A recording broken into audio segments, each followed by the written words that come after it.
You are now listening to The Forefront Radio, where we discuss history, the Bible, the history of the Israelites, science, and other matters. Bring it out. The history of the blacks, Hispanics, and Native Americans as it relates to the Bible. Who were you prior to slavery? Who were you prior to colonization? These answers and more can be seen and heard as you listen to The Forefront Radio.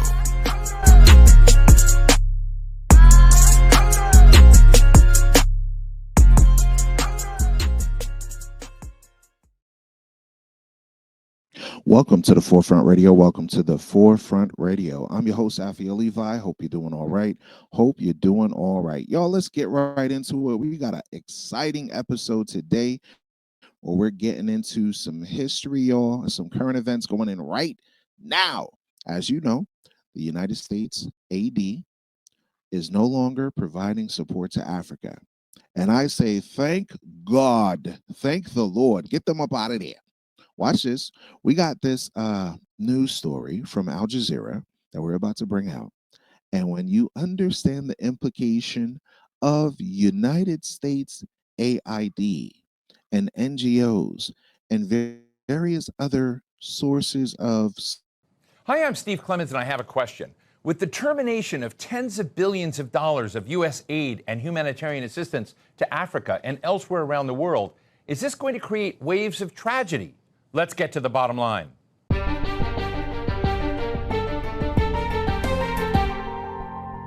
As part of its mission to downsize the U.S. federal government, the Trump administration has suspended employment of thousands of USAID workers and has terminated its programs and most global humanitarian assistance. There have been some exceptions for life-saving programs, but these are small waivers amidst an onslaught of huge, massive aid cuts. Africa stands out as the most impacted. But what may disappear? Humanitarian assistance, infrastructure support, medicine and food programs. These are all substantial for countries like the Democratic Republic of Congo, which receives about $1.34 billion each year. Ethiopia, which gets about $1.2 billion. Sudan, nearly $800 million. And other major grants going to Nigeria, to South Sudan, Kenya, Mozambique, Uganda, and more. But some see a silver lining in this gutting of U.S. support for the continent. With aid, they say, there has been substantial political meddling and resource exploitation that has demeaned and sidelined African empowerment and economic growth. So rather than trauma with the USAID cuts, there could be opportunity, they say. Now, let's touch on that for a brief moment. You just heard him say, right? You just heard him say that they'll, think about it like this. If somebody goes to your house, right? They steal $5 from you. They stole it. They stole your cousins, right? And decide to keep your cousins in their land and then give you back $2 from the $5 that did they really help you? Yes or no? I want you to think about this for a second. Somebody stole from your mama $5 and they took your cousins to another land for years, centuries, and then decides, you know what, I really like you, let me help you out. And year after year they're taking money out and then they give you the crumbs back. Y'all, you can't make this stuff up, y'all. Just like when you work a job and you work all your life and they take your taxes out of your paycheck, right? Before you even cash your check, the money gone. Then they said, we're going to give you a refund. You're going to give me a refund from what already belongs to me? You can't make this stuff up. Today, we're talking with Ambassador Adikana Chihombori Kwao, a medical doctor and former permanent representative of the African Union to the United States. Ambassador, it is terrific to have you with me in stage here in studio. Let me just ask you, if I look through the USAID programs, some of which have been cut off, in Congo, there's an aid group, Action Against Hunger. This is they're treating tens of thousands of malnourished children. In Ethiopia, food assistance stopped for more than 1 million people, as we've seen these AID cuts go into force, really across the board with very, very few waivers. How is Africa feeling this moment? Do you see this as a story of tragedy, or is there something else that we need to be looking at? I think there's something else we need to be looking at. There is need for readjustments. there is need for realignment. We need to understand the real reason why USAID is in Africa. And not just USAID, but other NGOs. You look at DFID, which is the British equivalent, and many other smaller ones. Their sole purpose was to act as if they're coming to rescue Africa. They're coming to fill in the gaps in government services, gaps in education, gaps in healthcare, gaps in humanitarian services. They're coming in the guise of addressing issues to do with human rights, issues to do with environmental protection and social justice. They are coming in claiming that they're introducing grassroots initiatives that are going to help the people. And so they use that as a way to go into the most remote parts of Africa. They're talking about government advocacy. When you look at it on paper, it all looks really good. But they're actually wolf in sheep's clothing. Y'all, do you hear what this lady just said? She said they position themselves to look as though they're doing some great philanthropic efforts, right? Humanitarian aid, helping the people, restoring communities, building foundational government structures. But in reality, they're wolves in sheep's clothing. Listen close. They are using that open access sounding humanitarian to constantly destabilize governments. I can tell you right now, the majority of African leaders, and not just African leaders, but leaders in the developing world, are celebrating the exit of USAID. I was listening to a program, I believe it was CNN, and I was jumping up and down. It was a government official from Hungary. He was echoing the same sentiments. He said they are happy USAID is leaving Hungary because they are always supporting opposition. Their form of government advocacy is supporting whoever can keep the government in a turmoil. So, Ambassador, let me just jump in here for you. This is a message that I don't think many Americans hear. I think many Americans believe, not all of them, but many of them believe that AID was essentially set up for philanthropic reasons, for dealing with the HIV/AIDS crisis, dealing with the various instabilities in the region, dealing with infrastructure deficits. But you're saying that there was something else as part of that package, meddling. A major meddling agenda. Major meddling agenda. The majority of some of the workers, now the average USAID worker may not realize it, but quite a few of them are also operatives. Y'all, she said, look, the prime minister over there in Hungary, right, said that these jokers are not set up to establish nations, right? That's what she said. They're not establishing nations, they're actually corrupting nations. They're not helping at all. And she mentioned specifically Hungary. Specifically Hungary. Watch this, watch this, watch this. Let me show it to you. Let me show it to you.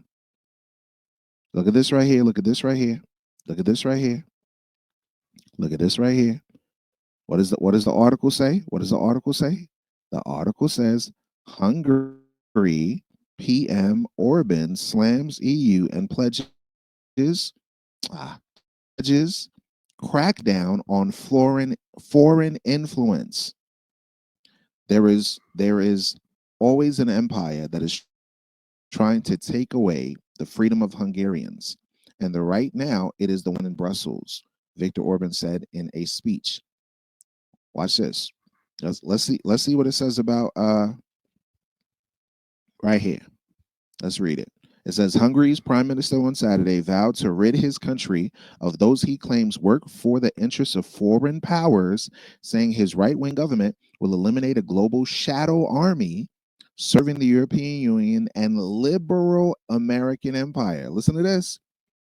In a public address, which coincided with the national holiday commemorating Hungary's 1844, Viktor Orban told a group of several thousand supporters that Hungary is in coming weeks will uproot media outlets and other organizations that have received funding from abroad.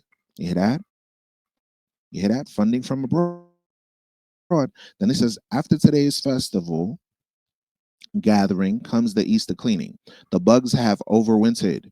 We will dismantle the financial machine that has used corrupt dollars to buy politicians, judges, journalists, pseudo NGOs. That's what the part we want to focus on. Pseudo NGOs and political activists. You see that?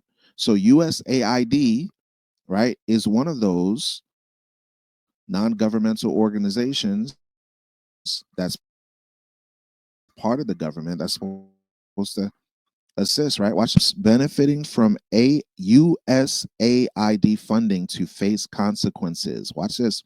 Recently, the Hungarian leader has accelerated his long-standing efforts to crack down on critics such as media outlets, which he says have undermined Hungary's sovereignty by receiving financial assistance from international donors. Watch this. Orban, an ally of United States President Donald Trump, has applauded the U.S. administrator's actions to dismantle United States Agency for International Development, claiming, with no evidence, that it was used to fund liberal causes in Hungary aimed at toppling his government. Toppling his government. You see that? He has promised that groups that have benefited from funding by USAID would be eliminated in Hungary and face legal consequences. Meaning what? I'll give you an example in Africa. They'll send alleged aid in Africa, right? They'll say that, oh, we're going to provide you with aid in Africa. But in reality, the aid that they're trying to give is to say, we're going to give you money if you support same-sex situations in your country. That's what they're doing, y'all, in 2024, 2025, 2023. Since these things existed, their sole purpose was to do what? Create a way to manipulate the people using money. You understand? So listen close to what she said. Who are underground, and their major agenda is to destabilize governments, destabilize countries. If you think about it, their sole purpose, for example, filling in the gaps in healthcare and education, where is the change? Show me one country that USAID was in and education improved. Show me what country where USAID was in and healthcare improved. The social services they're bringing, it's peanuts. She said, do you hear what she said? She said the social service that they bring is peanuts. Peanuts, nothing. Educational institutions that they established, it's not there. It's not there. What hospitals were built? It's not there. They'll give a couple of crumbs here and there to already pre-existing things, but establishing something that could assist the people, no, not at all. Their purpose is to destabilize nations, y'all. Listen close. The American taxpayer needs to know the billions of dollars that are being given to USAID, a fraction is making it to the people. Look, one of the highest profile medicine programs is PEPFAR, which both Republicans and Democrats here in Washington are really having outcries about. It was one of the signature programs of President George W. Bush to try to respond to the HIV/AIDS epidemic in Africa. What's the view on that front? Let's look at what HIV/AIDS was used to do. We know of a program that was run out of South Africa where they actually were injecting people with the virus. Wait a minute. Hold on. Stop the presses. Hold on a second. Hold on a second, y'all.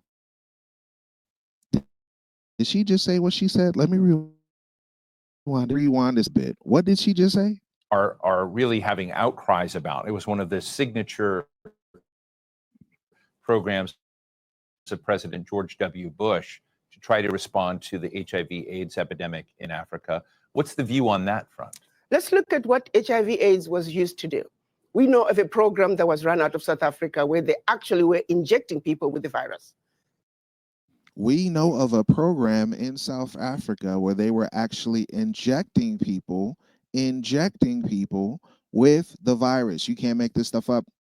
Guardian.com. Y'all, we cite our sources, y'all. Y'all know at the Forefront Radio, the truth does not fear investigation.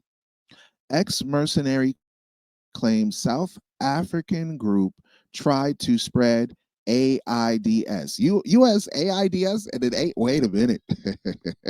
New documentary details unit's disturbing obsession with HIV. Watch this. A South African based mercenary group has been accused by one of its former members of trying to intentionally spread AIDS in southern Africa in the 1980s and 1990s. Wait a minute.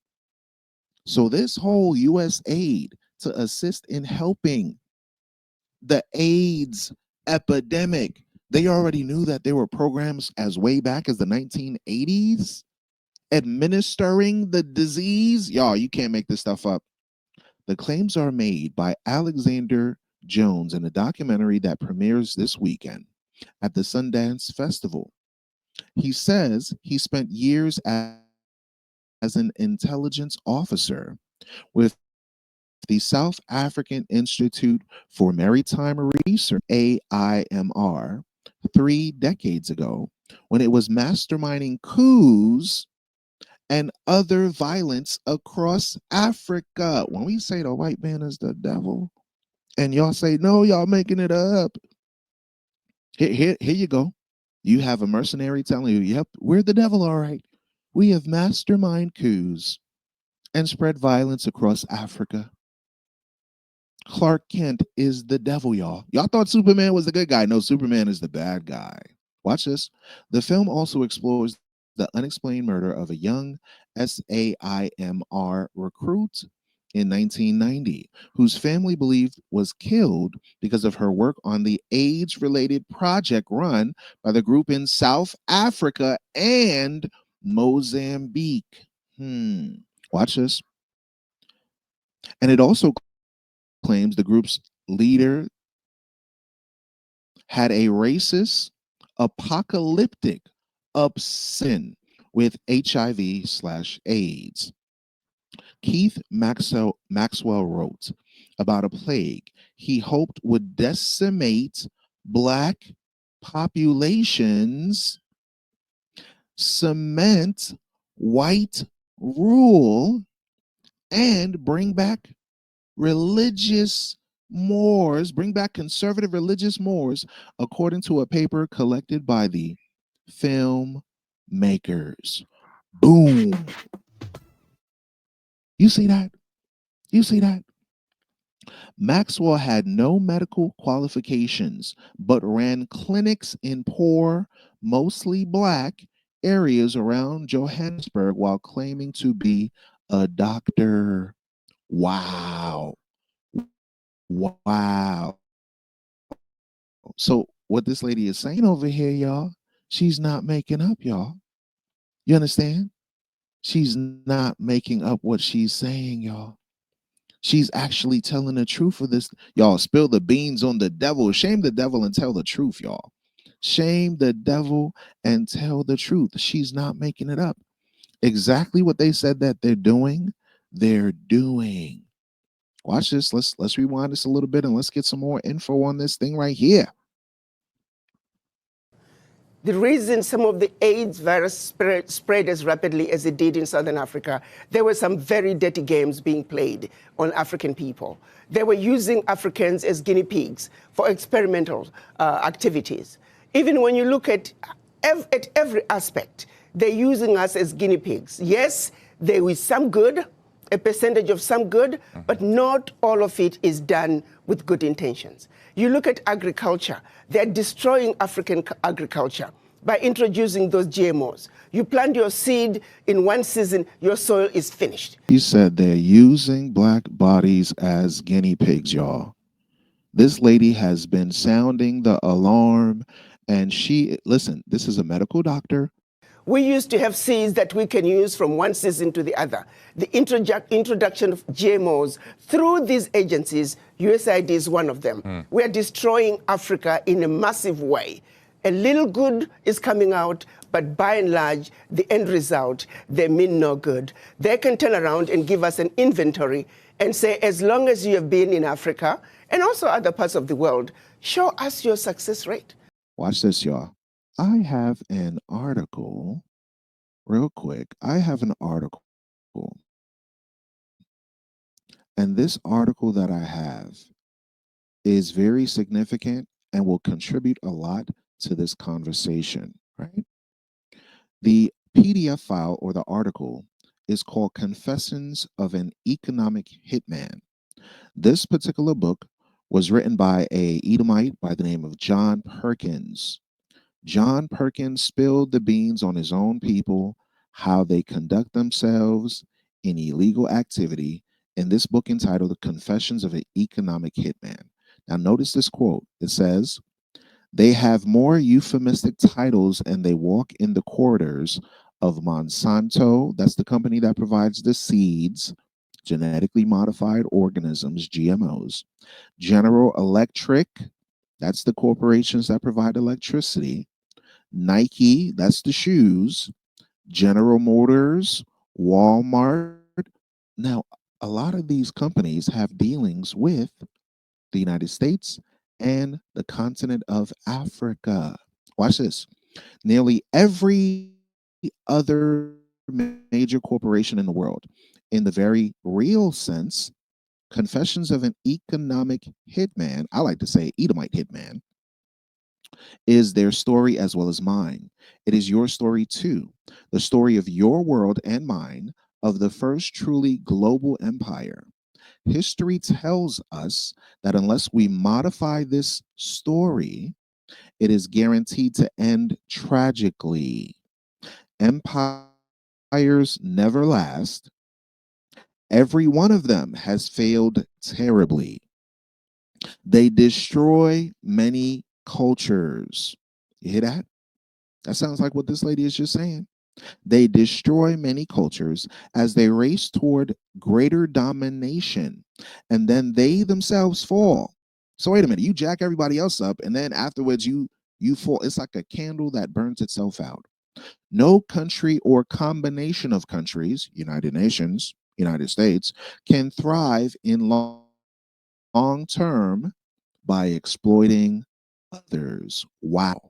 Wow. Drop the mic on that. Drop the mic on that. Y'all see that? Y'all see that? No country can last by exploiting others. And this is exactly what this United Nations lady is saying when she's saying, look, You claim you are helping governments with education and healthcare. Show us your success rate. But I also turn around and say, African governments, why do you need this little aid to assist you in providing proper healthcare, proper education? The average African government can afford to provide those services for their people. I happen to have many friends that work for USAID. Uh-oh, he said, I got friends that work there. Uh-oh. Conflict of interest. I have friends that work at USAID. Conflict of interest. Why the hell you doing the interview if you have friends? Y'all, why would you have a conversation with someone advocating to stop this thing and you say out of your mouth, I have friends that work for the United States AID. So that means you're aware of their activities. You're aware of it. If you're not aware of it, how are you now interviewing this person, y'all? Is that not a conflict of interest? You got friends? They're my friends. Wow. Listen to what people say and read in between the lines, y'all. Tell you, I know that they believe that they're doing good, that they're trying to move the needle for those that are in desperate situation and desperate conditions. I think it's very interesting to. How the hell you trying to move the needle? I gotta use their own words against them. You're trying to move the needle, and you're providing people with AIDS. What about all the other endemics that have been going on? Are they trying to move the needle on that as well? You can't make this stuff up, y'all. Both in the field, but also in Washington. And I have to tell you, I know that they believe that they're doing good, that they're trying to move the needle for those that are in desperate situation and desperate conditions. I think it's very interesting to raise the question of what the other political purposes are. But as you sort of look at the scene now, the French are very big in aid programs. As you mentioned, the British There are also Chinese aid programs. Are all of these programs essentially power plays, and all of them need to be suspended? How do you see some of the other international programs in Africa now? Well, these are all underground covert operations. Why does Africa need them? Why do we need them? Africa has been the provider. If you look at Europe, Europe cannot survive without Africa. One situation that people don't realize, post-World War, when the US came up with the Marshall Plan, what they don't tell you is that the contribution through exploitation of African minerals was actually the biggest funder of the European Recovery Plan, ERP, aka the Marshall Plan. US contributed $13 billion, which is now present day $175 billion, which, by the way, the American taxpayer must be paid back. Nobody's asking for that money back.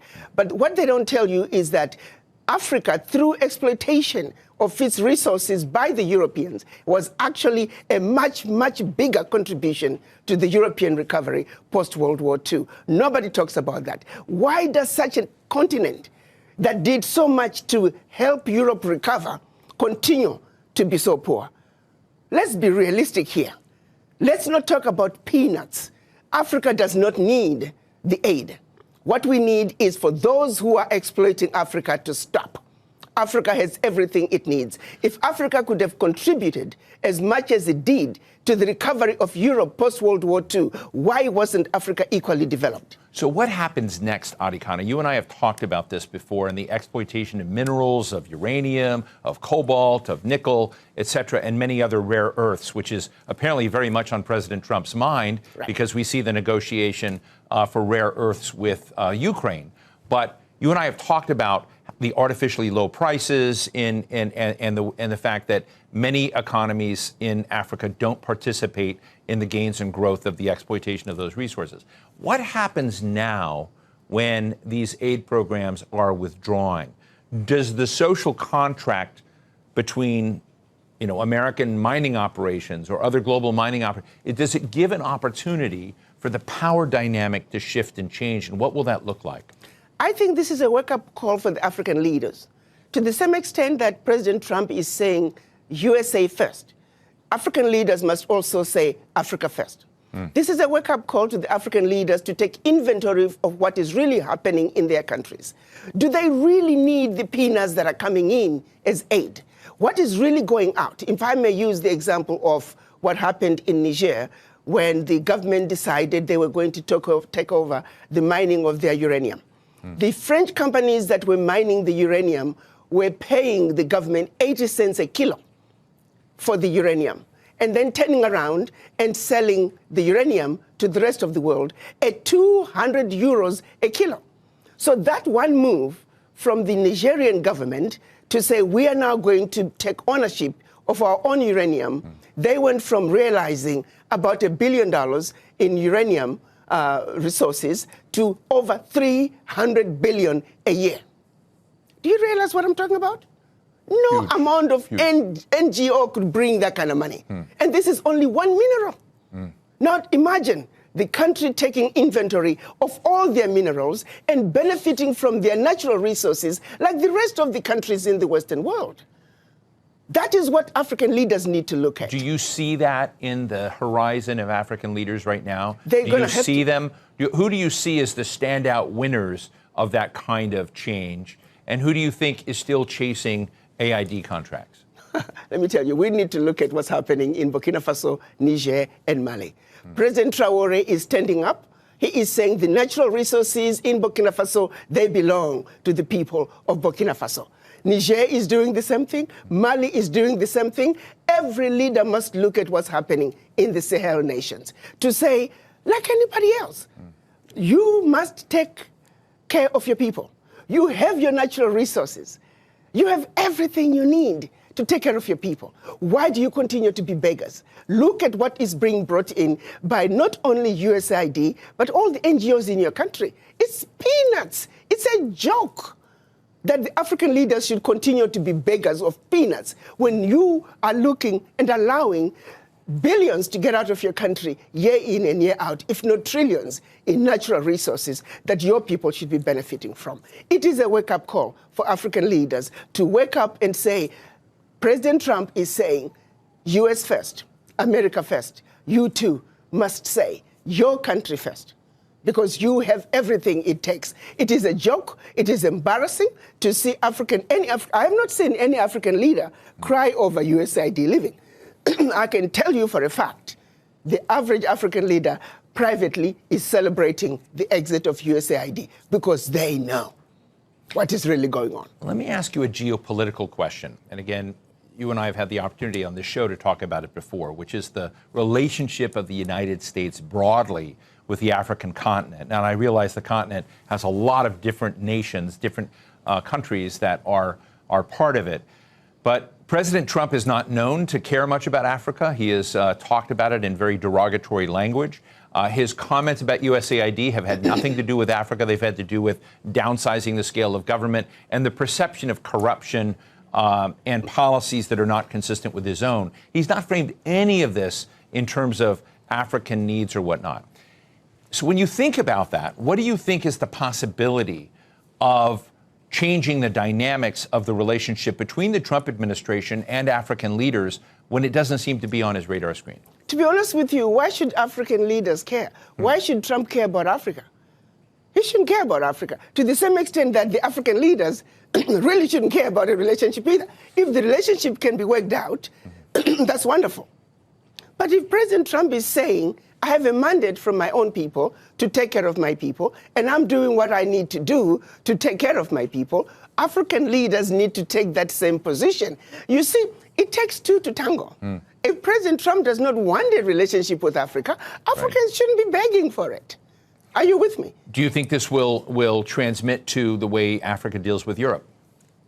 With France, with Germany? I'm hoping that this will translate into African leaders looking from within, because they don't really need to keep looking outside. They have what it takes. It's a wake-up call, just like what happened during COVID. It was a wake-up call for African leaders to realize that you must begin to look within Africa to take care of yourself. When the chips were down, the world walked away from Africa during COVID. So that's a reality. No supplies were coming to Africa. Africans were not manufacturing anything, and African leaders were forced to look from within. This, I'm hoping, is another wake-up call where African leaders also begin to realize we must look from within. But let me underscore this. The average African leader and majority of leaders of developing world, I can tell you, they are celebrating the exit of USAID, and we hope that there will be exits of many other NGOs that are carrying out nefarious activities in Africa and anywhere else in the developing world in order to further the agendas of their governments, which is to continuously destabilize, divide, and conquer. To be quite candid, Ambassador, much of the world looks at the African continent as a gold mine, as a diamond mine, as a mine for precious materials and resources, which we've talked about. One of those other major powers, rising powers in the world, is China. Yes. China has huge stakes, and there's always been the narrative that America is not doing aid very well in Africa, that China is beating us. Bono would come out and say, hey, in all of the refugee camps and whatnot set up in Africa, even the tents say made in China, even though the United States may be providing the support. Yes. That there's a lot of both criticism and acclaim for the fact that China has been involved in recent decades in helping Africa develop its infrastructure and whatnot, to position itself better in Africa than the United States and maybe Europe have with regards to resource agreements in Africa. So is China the next villain in the story? Well, again, my position is Africans must take a position and protect their turf. China wants to come and exploit Africa, they'll get away with it to the extent that Africans allow them.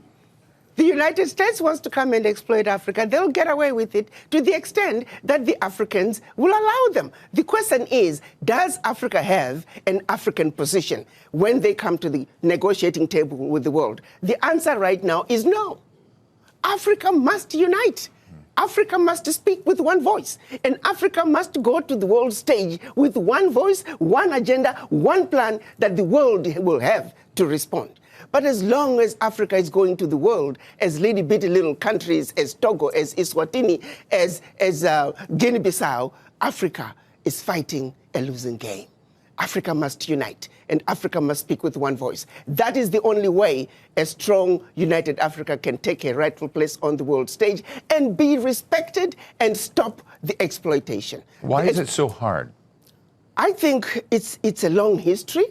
If you go back to colonization, if you go back to the Christianity and how it was introduced, how we were trained to be subservient. In Africa, the rules of the game were the same. I think that what was done to brainwash black people around the world, long before they even left Africa, we are still suffering from that legacy of colonization, the legacy of slavery, where the people in power, they themselves don't believe they can do it. We still have leaders who believe you can't make it unless you're working with white people. We have individuals who think only something brought in by white people is what's likely to succeed. With that kind of mentality, it is a very difficult battle. Our battle to succeed, to unite as the African continent, it is a battle of the mind. And each and every African must realize that we are defeated where it matters the most, which is the mind. Brainwashed to the core. Brainwashed to not believe in ourselves and what we can do as individuals. Wherein lies the problem. I won't call them nationalists, but our continentalists are those that are trying to, as you say, take stock of their situation and raise up Africa and their nations by their own bootstraps to be less dependent on external countries and investment and aid. Is that flavor beginning to take hold? Is that sort of leadership being, is it more and more evident, or do you think you have a big lift ahead? I think what's happening in the United States through President Trump is going to make them realize that this is what you need to do. You're going to have to pull yourself up by the bootstraps. President Trump is saying, I have a mandate, America first.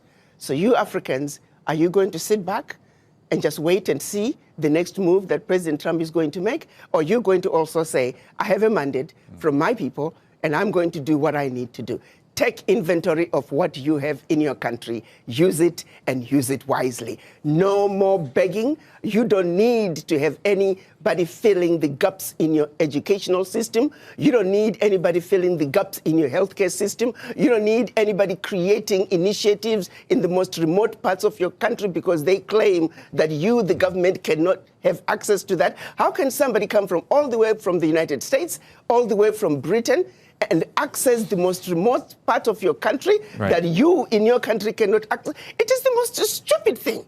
When you listen to the justifications and the explanations as to why they are there, it's a joke, and this needs to stop.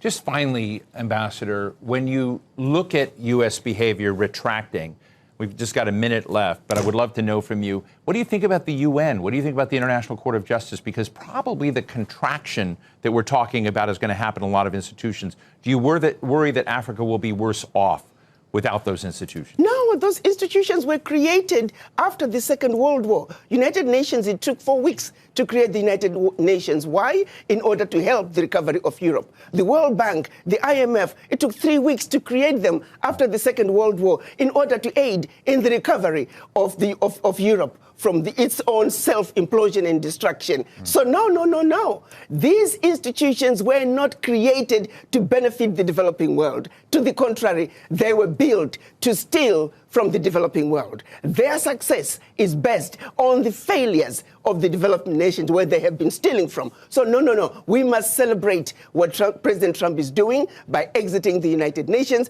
by exiting the World Health Organization. We need the U.S. to exit the World Trade Organization because they are doing nothing on the African end. They are giving a blind eye to blatant exploitations, unequal, uneven trade policies that are hurting Africa. You take, for example, cocoa.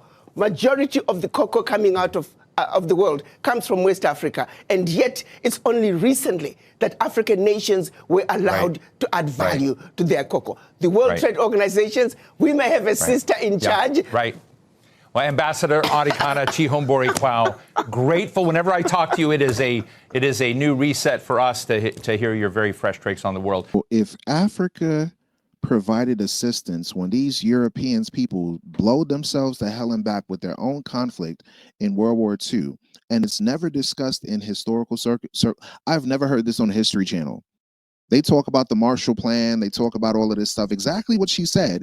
I remember seeing documentaries and having discussions in economics class about the Marshall Plan, but they didn't say squat about Africa's role of their mineral-rich resources being taken from them and utilized to help establish the